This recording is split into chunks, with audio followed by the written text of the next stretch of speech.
ways not cut from the same cloth.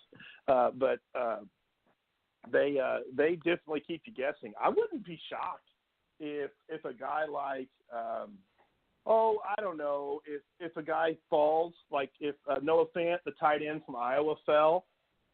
He's going to go to the Titans. I was just getting ready to bring him up about the Titans. He's going to go to the Titans, the Tennessee Titans. I mean, you got – and the reason why he was actually next – Yeah, go ahead. No, I'm sorry. Go ahead. Well, I was going to say that's exactly what they need for Mariota. They need a safety valve, and he's like far and away the key to that situation in the top tight end in the draft. But I mean, there's guys, you never know. Like the Giants could trade up and out of that 17th pick, and maybe Devin Bush as a linebacker that you think they would take would fall.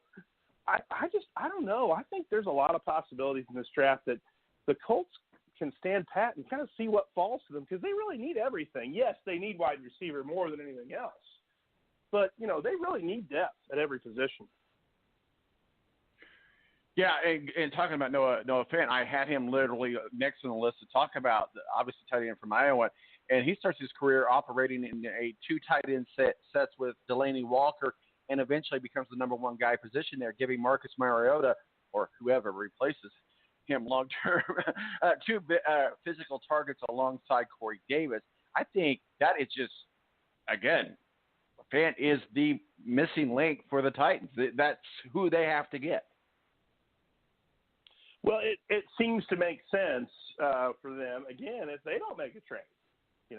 But there's a lot of things that the draft that you go into it and you think, well, this is a natural fit, this makes sense, and then somebody makes a trade and somebody falls or somebody, smoking dope on YouTube right before the first round, and, you never know. You mean that's a thing? That happens? It happens. Yeah, it happens. I know it did happen. It was a joke, yeah. With the gas mask. No, it did happen, yeah. Right, yeah. So you just don't know how this thing's going to unfold, and it's still, 2 weeks away still, or 2.5 weeks away. You just don't know what all is going to come of this thing still. So I think there's a lot of twists and turns yet to come, but I don't really expect the Colts to trade up. Despite having all the capital and the means to easily do so, the wide receivers in this draft aren't transformative. There might only be one that goes in the first round, maybe two. I think you can find guys later that are, as they always say, the separation is closer later. And get good value, as they like to say, later on in the draft. I think there's going to be a guy that you can – knowing Chris Ballard, there's going to be a guy that he feels like is another Pro Bowl-type player that falls to him, and he's going to take him. Whether he plays right tackle, you don't know, or defensive lineman. They obviously like to have crazy depth on the defensive line, so with the way they play that cover two. So we'll see.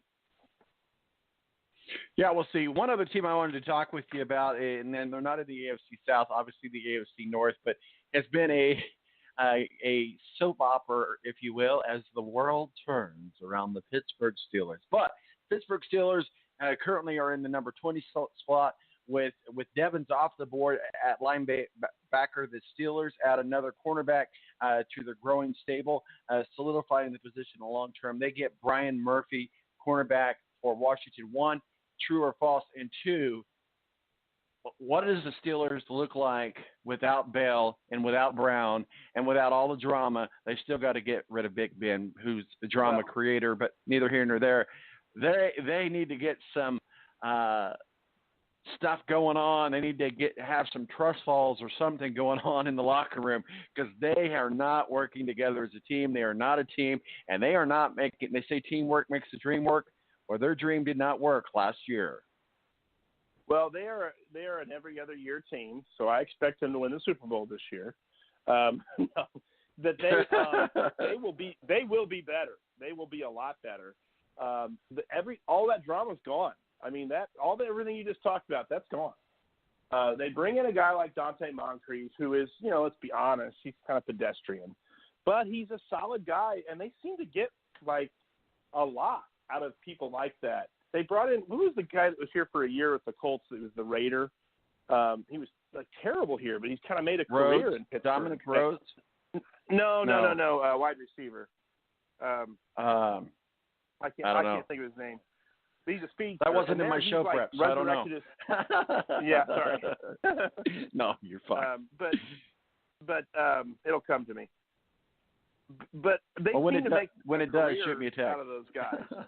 Yeah, they seem to make a career out of keeping those guys around, and it's just kind of amazing. And obviously with Juju Smith-Schuster, they're in great shape as far as that goes too. So, yeah, I mean, I tell you, I think they're a team that is on the come again. We'll see, but they bring in Mark Barron. I mean, they just do those little things that kind of make you think, okay. And then James Conner had a great year. I guarantee James Conner will have a better year than Le'Veon Bell did, or will have, I should say, coming up. So, yeah, they're solid offensive line. They'll draft another offensive lineman probably. The defense is not, of course, what it once was, but it can still stop people. So, I have a feeling they're going to be just fine. So we're just a few weeks away from the month of May, and we know how special that is here in Indianapolis. We got 2 races, the Indianapolis Grand Prix and the 103rd running of the Indianapolis 500. So exciting. Still gives you goosebumps. Getting ready for it, getting ready to go. Fernando Alonso returns to IndyCar with the Indianapolis 500. We are going to have, if everything holds true to what we know now, we are going to have another real bump day. Pippa Mann is in. We got some team changes. It's going to be exciting. I love Bump Day. I think it's one of my favorite days out there. I like James Hinchcliffe. I've been talking with him since he's in the Indy Lights series. He's been on the show. I always make time to talk with him when he's here. I was heartbroken to see him, but they were so humble and did it the right way. They could have, because you qualify the car, you don't qualify the driver. So they could have very easily said, hey, Wickens, you're not going to go in the Indianapolis 500. They could have very easily made a change and put James Hinchcliffe in. They chose not to do that. And so it may not be James Hinchcliffe, but there is going to be a bump day. We don't know who it's going to be. We haven't seen them out on the way. So it would be impossible to make a prediction now. But no, I like having bump day, a real bump day back.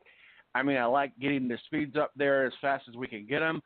I think 230 is our max, but we still like to get a seat above that. And, just something special about the Indianapolis 500. Maybe there's people out there who listen. It's like, I've never been to the Indy 500. Why do people think it's so special? Tell us why the Indianapolis – I know why. You know why. But tell me why the Indianapolis 500 is such a special place and such a special time. Well, it's just – I mean, listen, I grew up like 10 miles from the track. And then, by the way, I was trying to think of Darius Hayward Bay. No, that's who you're talking about. You're right. Yeah. Man. It's amazing once the light bulb comes on, the absence of darkness appears and everything becomes clear. Go right ahead, sir. No, the 500 obviously is it's just it's just one of those great things in Indianapolis. I mean, there's 300 and some odd thousand, maybe even 400,000 people there. It makes it jumps Indianapolis like to the 6th largest city in the country that day. It's an amazing, there's all kinds of amazing things that happens in terms of the size and scope of the Speedway. It's a very special event, and it's, listen, the reality of it is, too, there's danger, there's drama, there's, it's the pinnacle of racing. You talk about Le Mans, and you can talk about Daytona, and you can talk about Monaco, but the reality of it is this is still the one that everybody wants to win. And some are more brave than others. And I don't say that lightly, by the way. I mean, I understand this is dangerous. And, like a Jimmy Johnson would love to win the 500, but the reality of it is he's not to a point in his life and career where he wants to risk what that would entail. And I get that. Right. I don't fault a guy like Jeff Gordon for having never tried it. It's a different thing. And I think this year has a chance to be very special. There's 34 entrants already, so that obviously is one more than what they take. I would expect that number to creep up to 36 over the next couple of days. Between 35 and 36, maybe. I think you're absolutely right on that. Yeah, maybe 37, depending on if there's another deal out there that I've heard about that could come together, and I don't want to say it because I could be way off. But I've kind of heard a few things, so I think 37 is a possibility. So we'll see. But regardless, the race itself is going to be spectacular on NBC. Of course, here in Indianapolis, you listen to it on the radio, then you watch it again that night. So that's kind of the thing we do here in Indy. But kind of a tradition. Blackout locally. Yeah, so that might be changing in the future. It's not going to change this year, but it might change in the future, especially how they change their broadcasting rights and in the world of streaming. And it could happen, but there's again talking about tradition. As we're talking about the Masters earlier, there's something special about Indianapolis and the tradition. Being here in Indianapolis and listening to it on the radio and watching it at night, like you said, the Indianapolis 500 comes up in May. Then in July is the NASCAR race, the Brickyard. They moved it back from September to July. Yeah. I don't think it was because they were competing with the NFL. It could have been. But honestly, I think they would rather have the heat than the rain that they had last year. And I think they're rolling the dice that they have better weather. I don't know what they're thinking. I am stunned, and this is actually I've not talked about this with anybody. I am stunned that the Daytona race, the second Daytona race, is now going to take place later, and that's going to be the race to get into the playoffs for them. The Firecracker 400, as it was called when I was a kid, for this to be the Brickyard is, to me, it's stunning. I cannot believe that the Indianapolis race would be put on such a coveted date as 4th of July weekend. I don't know that it's going to fix the attendance woes, because listen, the reality of it is that the attendance woes are not unique to Indianapolis. They're everywhere, including Daytona. Sure. So the reality of it is that may not fix it, but it's going to help television ratings. It's going to help them a lot. I think it's almost a coup for the Speedway to pull this off. I don't know what the negotiations were like. I haven't actually. I would love to sit down and talk to Doug about it, Doug Bowles. Because I have not heard really the insider on this at all, but the reality of it is I think this is spectacular. I mean, you talk about now the really, I mean, I don't know, probably the second biggest date now. I mean, it was always the big race, right? Everybody wanted to win in Indianapolis on the NASCAR side. Sure. But now you're talking about 4th of July weekend. I mean, oh my goodness. This is awesome. Yeah. Oh, I think it is too. Yeah. I don't know about the heat and all that for attendance, but, I mean, the television is going to do great on this one.